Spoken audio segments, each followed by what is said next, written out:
네,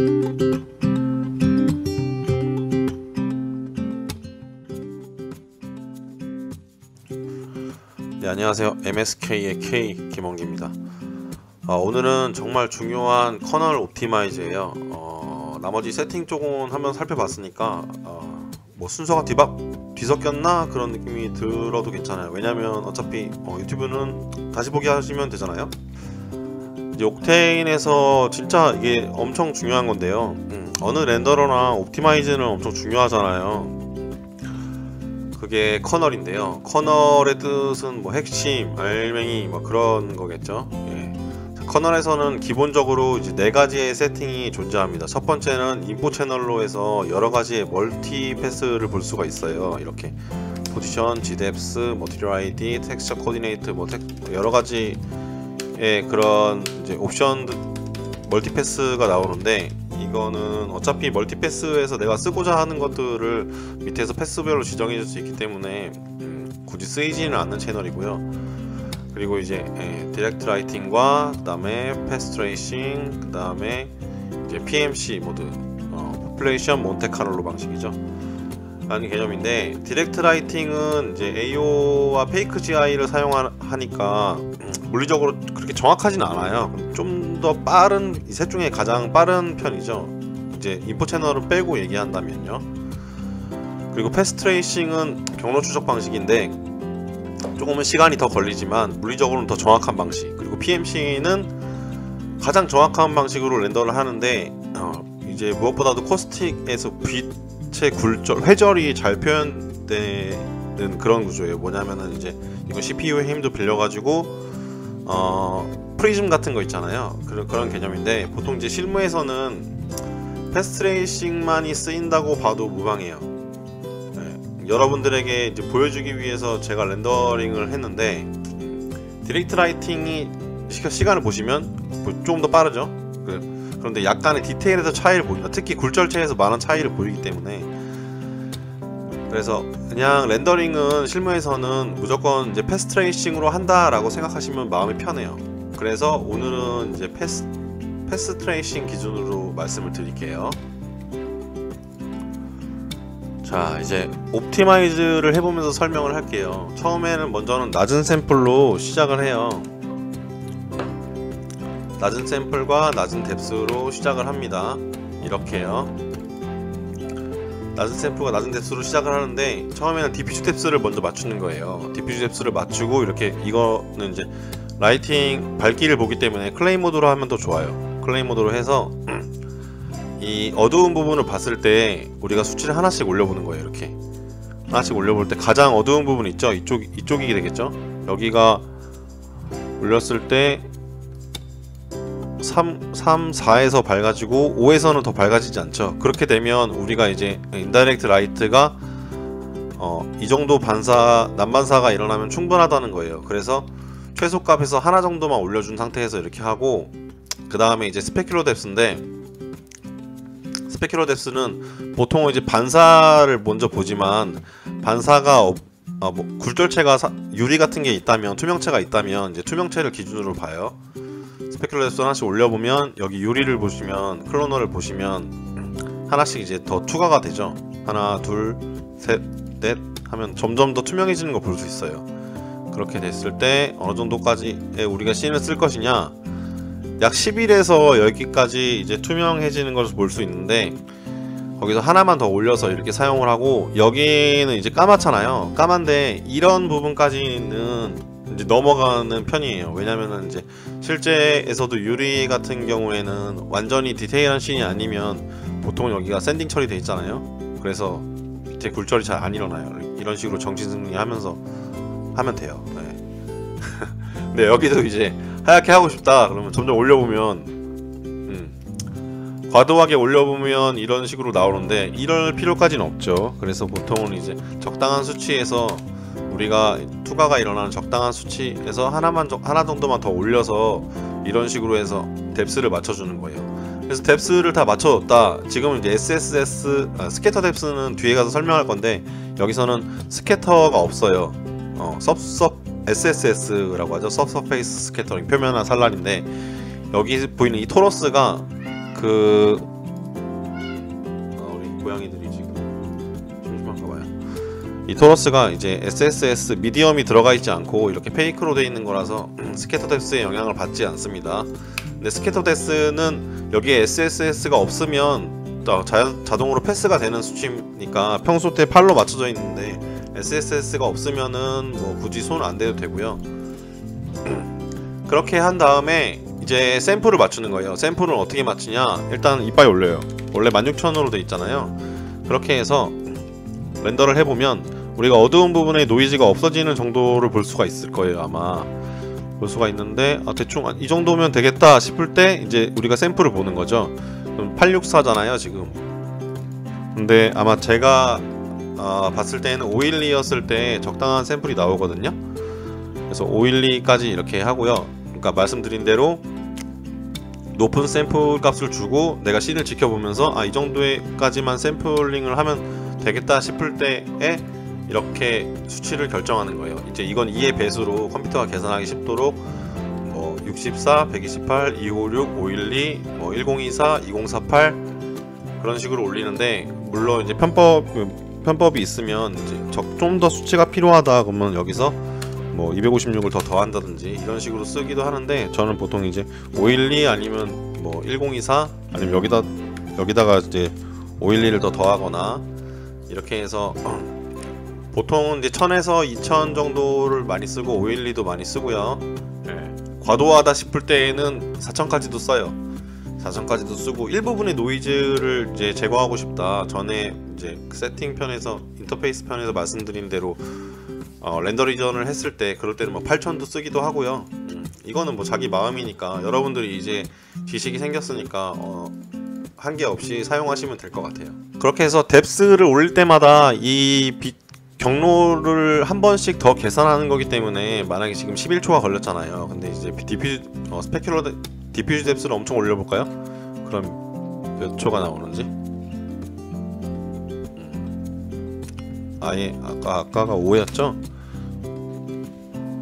5였을 때 지금 해상도에서 약 12초 정도가 나오는 것 같아요. 근데 12초 정도가 나오는데, 여기서 이제 이거를 2배로 10에 26으로 해보면 어느 정도 초수가 나오는지 볼까요? 아까 12초였으니까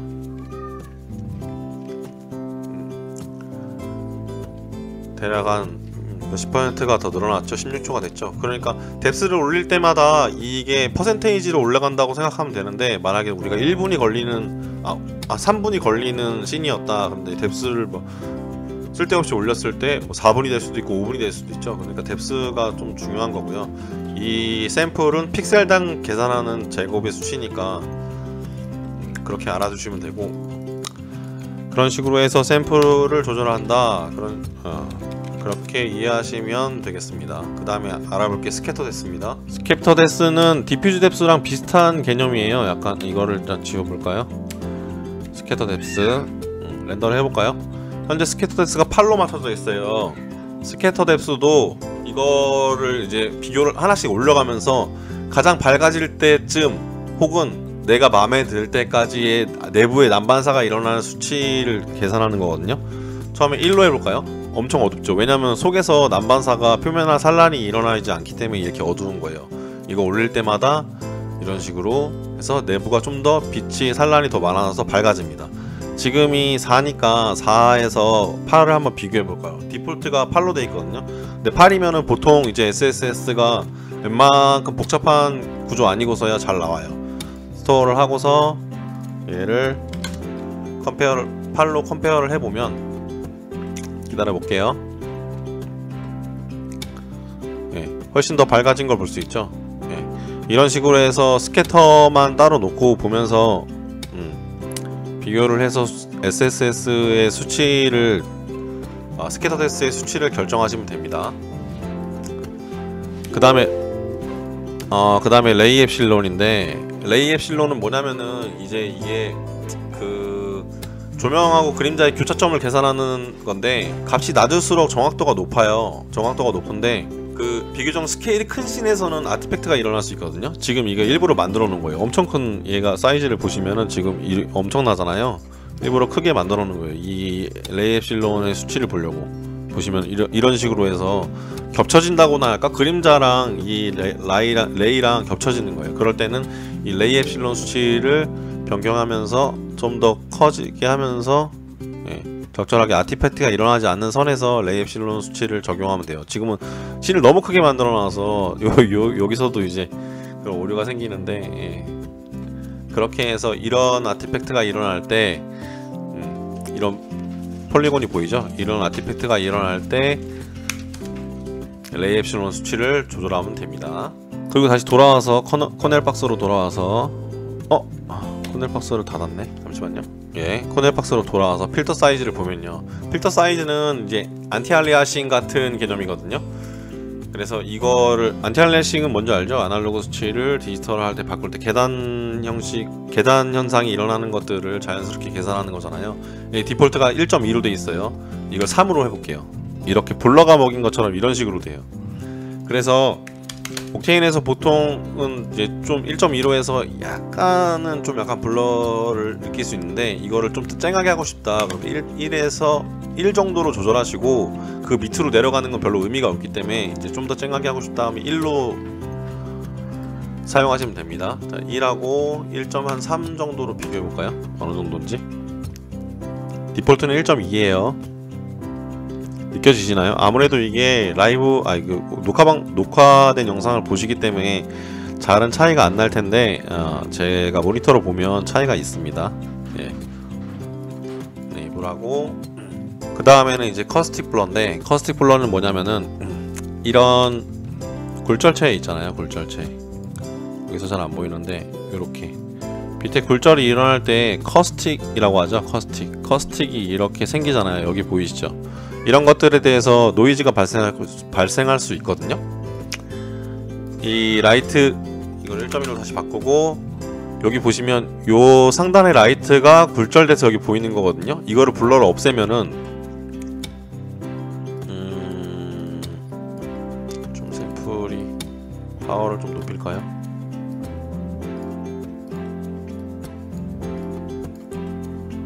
이제 보인다. 여기가 다시 10으로 할게요. 여기가 이렇게 딱 사각형 모양이 그대로 굴절돼서 나오는 걸 볼 수가 있잖아요. 근데 이거가 이제 기본 값이 0.2였단 말이죠. 그렇게 해서 이거를 블러를 줘서 여기서 이제 파이어플라이가 일어나는 것을 방지하는 거예요. 만약에 내가 계산을 많이 했는데 씬이 복잡해서 굴절된 빛에서 너무 많은 노이즈가 일어난다 싶을 때는 이거를 커스틱 블러를 높여주면, 이거 너무 과도하게 높인 건데 0.2에서 0.5 정도로 사용하시는 게 좋아요.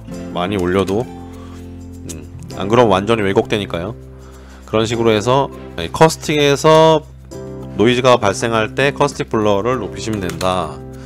그리고 GI 클램프인데, GI 클램프는 노이즈를 줄이는 중요한 요소예요. GI 클램프는 이제 레이를 계산 후에 이루어지는 작업이거든요. 그래서 속도에 영향을 주진 않아요. 하지만 결과물에는 큰 영향을 줍니다. 제가 이제 미리 이거는 비교 씬을 렌더를 해왔어요. 이제 DI 클램프는 인다이렉트 라이트, GI잖아요. GI, 글로벌 일루미네이션. 디퓨즈에서 반사되는 라이트 난반사를 지정한 수치만큼 잘라주는 거예요. 그러니까 내가 이 씬에서 보통 이제 밝기가 보통 밝기가 0.8, 0.9 정도 된다라고 했을 때 GI 클램프를 1로 놓으면 1 이상 되는 난반사들은 다 잘라버리는 거예요. 그렇게 해서 파이어플라이를 많이 없앨 수 있거든요. 이건 렌더러마다 거의 다 있는 기능이에요. 이름은 다 틀린데, 근데 이제 난반사 인디렉트 라이트에 그거를 줄여주기 때문에 이걸 너무 낮게 하면 이런 식으로 디렉트 라이팅밖에 안 보이게 되거든요. 그래서 1 이하로 내리는 것은 추천드리지 않고요. 보통 이제 10에서 1 사이에 하는데, 저는 이제 5도 많이 쓰고 10도 많이 쓰고 그런 식으로 합니다. 이제 자신이 봐가면서 그런 식으로 사용하시면 될 것 같아요. 그리고 중간에 넘어간 게 알파 섀도우가 있는데, 알파 섀도우는 제가 귀찮아가지고 매뉴얼에 있는 거 가져왔어요. 도큐멘트에 있는 거. 알파 섀도우를 키면 원래 디폴트는 켜져 있어요. 항상 나뭇잎 같은 것들이 오페시티가 겉에가 이렇게 오페시티 맵을 쓰잖아요. 그런 알파 맵들을 썼을 때 그걸 그림자로 그대로 표현하느냐 마느냐 그 옵션이에요. 보통은 켜 있습니다. 네.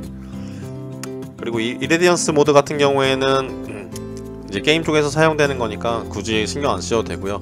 맥스 सब디비전 레벨은 우리가 그 디스플레이스먼트 맵을 사용했을 때 सब디비전 어디까지 하느냐인데, 이것도 손댈 필요는 없어요. 그냥 맥스 값으로 낮춰놓고 사용하시면 됩니다. 그리고 알파 채널은 이것도 이제 렌더를 해왔어요.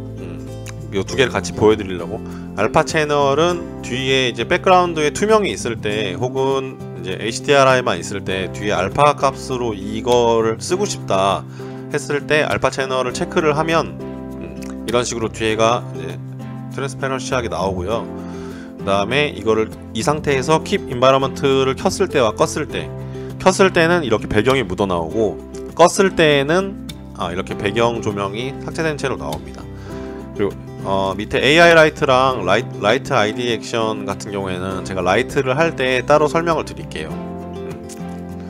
뭐 AI 라이트 같은 거는 큰 기능은 아니고요. 예, 라이트 ID 액션은 이제 유용한 기능이죠. 유용한 기능이고, 그리고 이어서 패스 터미네이션 파워인데, 패스 터미네이션 파워도 엄청 중요한 요소예요. 예. 패스 터미네이션 파워는 GI 클램프와 다르게 계산하면서 이루어지는 작업이라서요. 렌더 속도에 영향을 주게 됩니다. 현재 지금 이 상태에서 보면 이 샘플이 너무 낮네. 아무튼 512 샘플에서 4초가 걸리잖아요. 이거를 다시 픽스해볼까? 레졸루션 높여보고요. 512 할 때 약 5초가 걸려요. 5초가 걸리는데 얘가 1일 때 얼마 걸리는지 볼까요? 예, 1일 때 3초, 약 한 25% 정도 늘어났죠. 근데 0이면 어떻게 될까요? 0이면 속도가 많이 늘어나죠. 6초인데 이게 지금 초가 짧아서 그렇지 보통 한 20% 15%까지도 늘어나요. 디폴트는 0.3이에요 이게 무슨 원리냐면은,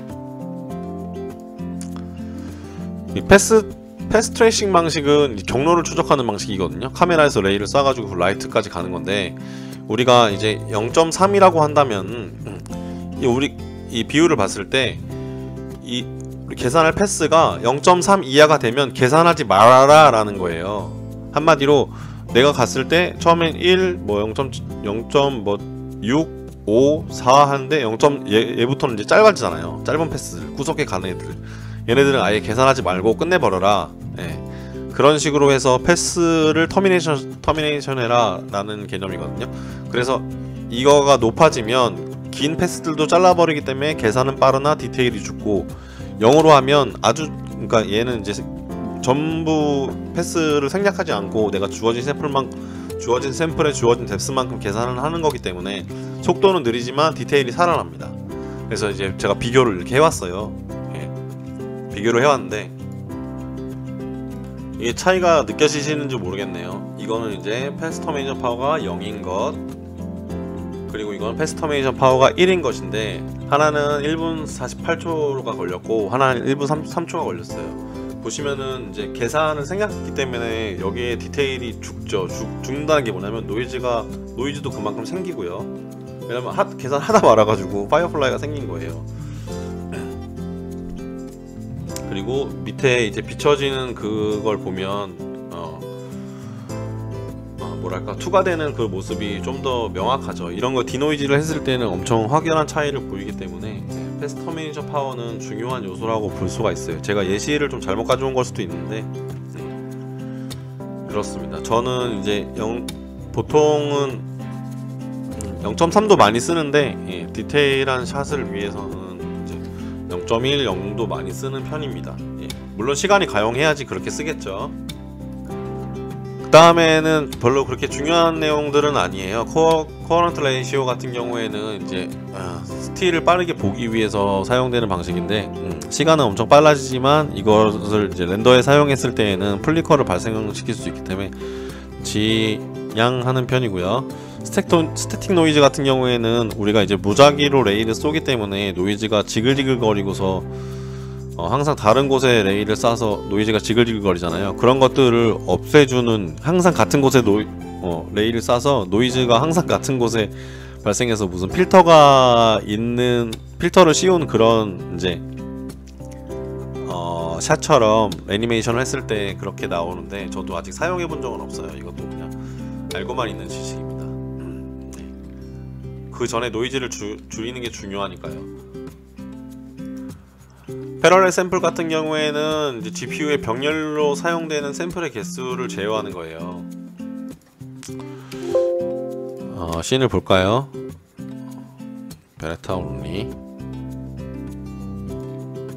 자, 렌더를 스타트 했어요. 패러렐 샘플을 보시면 현재 이제 16이에요. 16인데 이게 결론부터 말씀드리자면 값이 높으면 VRAM 사용량이 높아지면서 속도가 조금 빨라지고 값이 낮으면 VRAM 사용량이 작아지면서 속도가 조금 느려져요. 볼게요.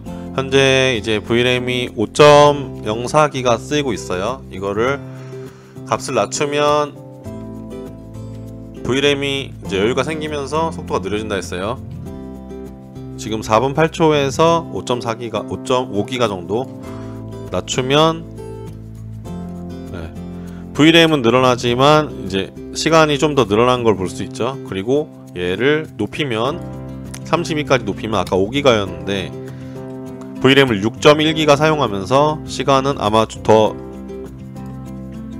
줄어들 거예요. 아까 4분 정도였는데 4분 몇 초였죠? 이제 3분대로 진입하고 아마 이제 진행되면서 더 줄어들겠죠? 이런 식으로 해서 일단은 디폴트로 중간값이 돼 있는데 왜냐면 사용자의 환경을 옥토이에서 정할 수는 없으니까 이건 이제 씬 바이 씬이니까 여러분들이 하면서 고쳐주시면 돼요. 그리고 맥스타일 샘플은 이것도 제가 먼저 렌더를 해왔는데 제가 열심히 한 개인작이죠. 그 뭐지? 샘플을 이거는 이제 CPU 정해놓은 샘플마다 필름 버퍼에 저장을 하는 수치인데 이것도 또한 씬 바이 씬으로 옵티마이즈 할 때 적용해 보시면서 조절을 하셔야 돼요. 현재 맥스타일 샘플이 완전히 맥스인 아이는 맥스타일 샘플이 64인 아이는 1분 45초 걸렸고 그 다음에 맥스타일 샘플이 8로 설정한 아이는 1분 57초가 걸렸거든요. 이런 식으로 해서 근데 이것도 씬 바이 씬이기 때문에 여러분들이 옵티마이즈 할 때 한 번씩 높여보고 낮춰보고 뭐 애매하다 싶으면 디폴트로 넣고 그렇게 사용하시면 될 것 같아요. 예. 그 아답티브 샘플링인데 커넬 박스를 볼까요? 아답티브 샘플링인데 아답티브 샘플링을 하려면 기본적으로 이거의 원리를 보자면 샘플링이 이미 충분하게 일어난 부분들 아답티브 샘플링을 키면 이 멀티패스 노이즈가 켜져요. 그래서 이 초록색 부분들은 이제 샘플링이 충분한 부분들이거든요. 얘가 판단했을 때 그 부분들에 있는 샘플링을 이 나머지 이제 하얀 쪽 부분으로 더 쓰는 거예요. 점점 하얀 쪽 부분으로 더 써가지고 융통성 있게 내 샘플을 적용하는 거거든요. 근데 이 옵션을 활용할 때에는 이걸 계산하기 위한 어느 정도 데이터가 있어야 되니까 아마 제가 생각하기엔 최소 1024의 샘플을 해야 돼요. 왜냐면 얘가 미니멈 샘플 이후에 이 데이터를 가지고서 점점 계산을 하거든요. 그래서 아답티브 샘플링을 쓸 때는 최소한 1024 이상을 쓰시는 게 좋다. 그리고 씬마다 엄청 차이가 커요. 그 전에 이 익스펙트 익스포저는 내가 카메라를 쓰시면 카메라에서 익스포저를 바꿔주잖아요. 익스포저를 만약에 3으로 했다 그럼 여기도 3으로 바꿔주세요. 3으로 바꿔주시고 이런 식으로 사용을 하시는데 이거 왜 이렇게 박냐 이거 내가 3으로 올렸구나. 아무튼 이런 식으로 사용을 하시는데 이것도 이제 씬 바이 씬이에요. 아까 제가 이제 보여드린 그 차 있잖아요. 머스탱 개인 작업 그걸 보시면은 아답티브 샘플링을 했을 때 오히려 더 느려져요. 몇 초가 느려지냐면 2초가 느려지거든요. 왜냐면 이거는 평평한 면이 별로 없어요. 전부 다 노이즈, 전부 다 샘플이 다 부족한 상태인 걸 수도 있죠. 그렇기 때문에 나눠줄 샘플이 없는 거예요. 그럴 때는 이제 오히려 아답티브 샘플링을 켜도 무쓸모다 그런 게 있고 아까 그 베레타 같은 경우에는 아답티브 샘플링을 켰을 때는 56초가 걸리고 아답티브 샘플링을 껐을 때는 이제 1분 5초가 걸려요. 보시면 노이즈의 이런 그 뭐지 노이즈의 화면을 보면 노이즈의 멀티패스를 보면 이미 나눠줄 샘플이 있는 부분이 있기 때문에 그만큼 줄어든 것이죠. 그러니까 이것도 적절히 사용을 하셔야 된다. 예, 멀티패스를 보시면서. 그리고 이제 노이즈 스레숄더 같은 경우에는 이 값을 노이즈 멀티패스를 보면서 적절한 부분을 중간치를 조절하는 건데 0.25에서 0.025에서 0.35 혹은 4까지 이렇게 사용하라고 나와 있는데 이 값까지 옵티마이즈 하기에는 너무 옵티마이즈 하는 시간이 오히려 더 들지 않을까라는 그런 생각도 들면서 0.03 정도면 적당하다라고 생각을 합니다. 예.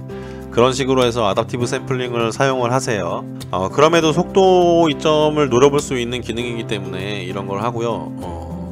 그 다음에는 이제 중요한 것은 샘플이 깡패다. 그 후에 뭐 AI 업샘플링이나 그런 것도 이제 다음 강의를 보면서 테스트를 하겠지만 뭐 디노이즈를 쓰면서 기본적으로 걔네들이 계산을 하기 위해서는 어느 정도는 노이즈가 없는 씬이 필요해요. 그래서 너무 의존할 수는 없고, 그러니까 정답부터 말하자면 그냥 맥스 샘플을 높이면은 좋은 샷이, 깔끔한 샷이 나와요. 노이즈가 없게 돼요. 네, 그래서 샘플이 깡패다라는 거고, 그 다음에 추가적으로 마지막으로 이제 설명드리자면, 저번 시간에 이제 인바이러먼트를 까만색으로 준다고 했었잖아요. 이런 까만색으로 줘놓고 커널에서 패스 트레이싱을 뭐 128, 그 다음에 디퓨즈 뎁스 8, 스페큘러 16, 뭐 스캐터 뎁스 이렇게 해서 코스티플러 이런 식으로 해서 나만의 세팅을 만들어 놓고 애답티브 샘플링을 키나 끄고서 이거를 저장을 하는 거예요. add new preset 하면 이렇게 창이 떠요. 창이 뜨면 MSK preset 이라고 해볼까요? add preset을 하면 이런 식으로 생겨요. 그러면 내가 항상 해놨던 세팅을 로드해서 쓸 수가 있어요. 저는 이제 패스 트레이싱을 이렇게 로드해서 쓰고 있고요. 여러분들도 프리셋을 만들어 놓고 사용하시면 됩니다. 이렇게 하면 아까 저장한 그 세팅이 나오죠.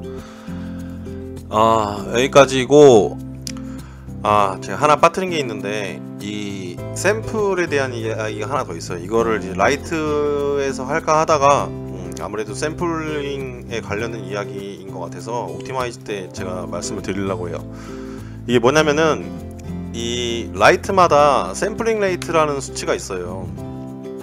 이 샘플링 레이트가 뭐냐면은 그 어느 라이트에 내가 가진 샘플, 지금 512를 정해놨잖아요. 512의 샘플을 어느 라이트에 더 집중시킬 건지 그거를 조절할 수 있는 수치예요.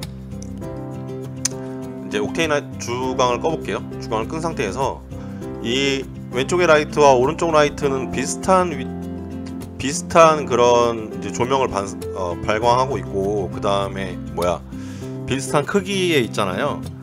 그렇게 되면 지금 현재 샘플링 레이트는 1과 1이에요. 얘도 1, 얘도 1인데 이게 뭐냐면 비율로 1대 1의 비율로 가져간다는 거예요. 이거 얘 100으로 돼 있네. 제가 계속 조절해 보느라고 1대 1의 비율로 이제 계산을 한다는 거거든요. 512라고 하면 뭐가 256, 256 가겠죠. 그런데 얘를 수치를 변경시키면 이제 렌더를 해야 하거든요. 이게 이제 그 지금 현재 상태, 그리고 얘가 왼쪽이 100, 왼쪽 라이트가 100, 오른쪽이 1, 100대 1의 비율인 거예요. 이건 상대적인 거니까 얘가 1이고 얘가 0.01이면 똑같은 수치를 쓴다고 생각하시면 돼요. 그리고 얘는 이제 오른쪽이 100, 왼쪽이 1이에요. 노이즈를 보시면 지금 이제 크기가 비슷하니까 1과 1의 비율이 맞는 건데, 극단적으로 보시면 오른쪽 걸 보시면 왼쪽 라이트의 비율이 1이잖아요. 그러니까 샘플을 더 적게 가져가서 더 적게 계산하니까 광량이 낮아졌어요. 광량이 낮아지고 여기 부분에는 원래 노이즈가 없는데 얘가 계산을 더 적게 하니까 이 부분에 노이즈가 생겼어요. 노이즈가 생겼고 이 부분에도 노이즈가 생겼고요. 그런 것들을 보시고, 그리고 얘가 샘플을 더 많이 가져가니까 여기가 매끈하죠. 매끈한데 왼쪽 같은 경우에는 이 부분이 매끈하지 않고 노이즈가 많고 더 어두워졌어요. 이게 뭐냐면은 한마디로 정리해보자면 라이트가 많으면 많을수록 불리하다라는 사실, 라이트가 많으면 많을수록 샘플을 더 나눠갔기 때문에 불리하다는 거고, 이제 패스를 찾아가기 때문에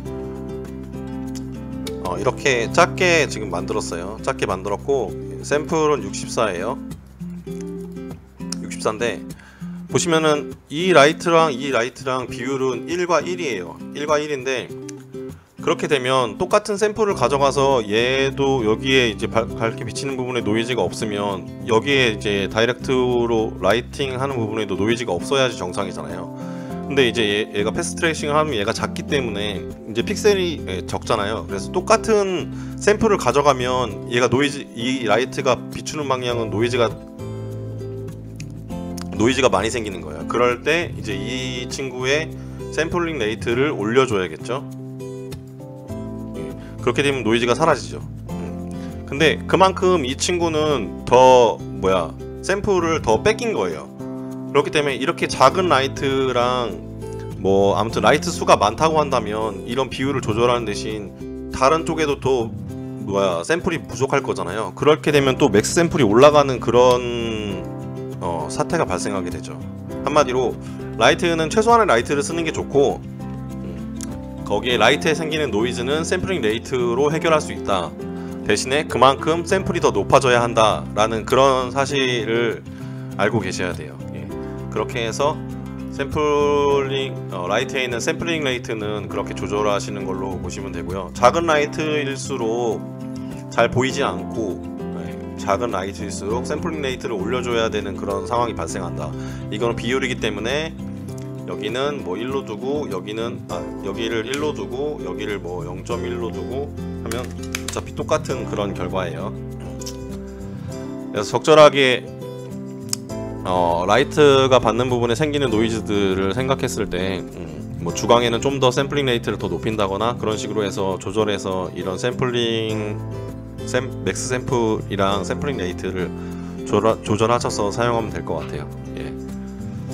이것도 중요한 이야기입니다. 이번 영상은 여기까지 하고요. 다음에는 재질로 찾아뵙겠습니다. 감사합니다.